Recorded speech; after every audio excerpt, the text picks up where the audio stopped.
که جدید وارد شده هر کسی به قول گفتنی چون دیگه این مرز جغرافیایی کشیده شده از اون زمان آفرین.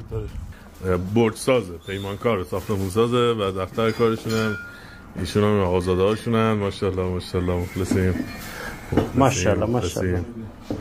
و حسابی این روزا زحمت داده بهشون جا. از این آب میخوری؟ بله آقا بله، چرا نیکی و کریمی بزن آقا.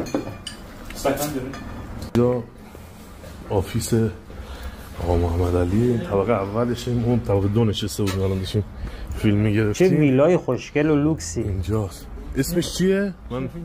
اسمش چیه؟ شرکت ساختمانی صفت کاسکاد. صفت کاسکاد. شرکت ساختمانی صفت کاسکاد. همین برادر صفت کاسکاد جواب میده. ایشون منیجره در ولایت سوخت در اوجان.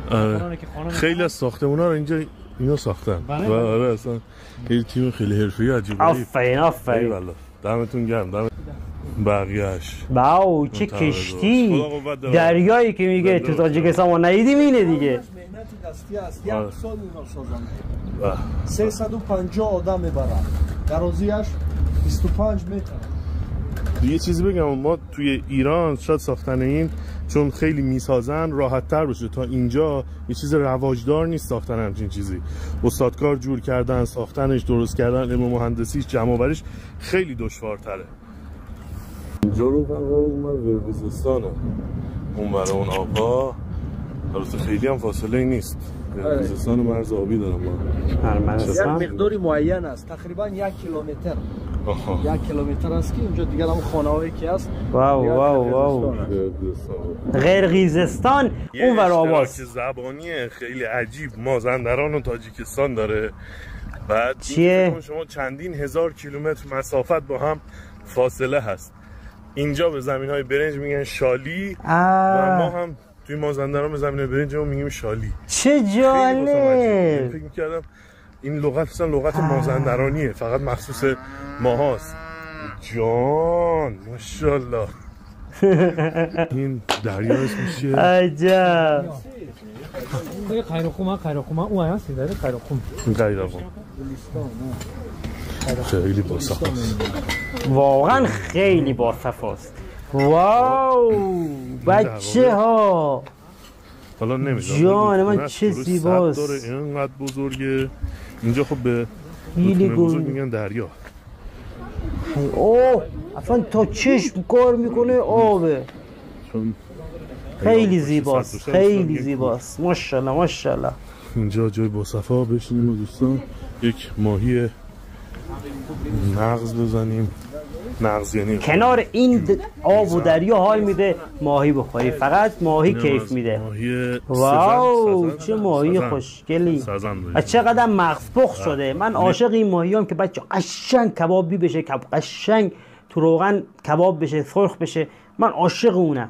میدونم ماهی سزن چی میشه، باید ببینم زنده شو که بگم ما تو ایران بهش چی میگیم.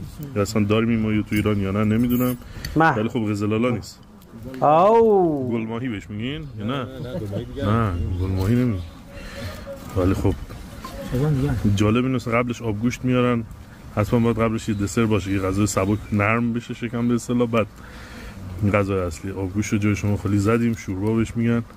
شوروا ما هم به آبگوشت میگیم شوروا بچه‌ها. آبگوشتی که گوشت توش خورده زیادی میمونیم بهش میگیم شوروا. چه خبر؟ آبگوشت میگیم. البته شوربا هم میگن، ما سمت آذربایجان شوربا میگن بهش. نه ما هم میگیم، ما هم تو زایدان میگیم شوربا. لطف کردن آوردم این ماهیو زد دوست مراد جان توی اینترنت عکسش نشون داد. سزن همون کپور ماست. ما تو ایران میگیم کپور. همون کپوره. درشتیه. فکر کنم مثلا دریاچه همینجا صید میشه.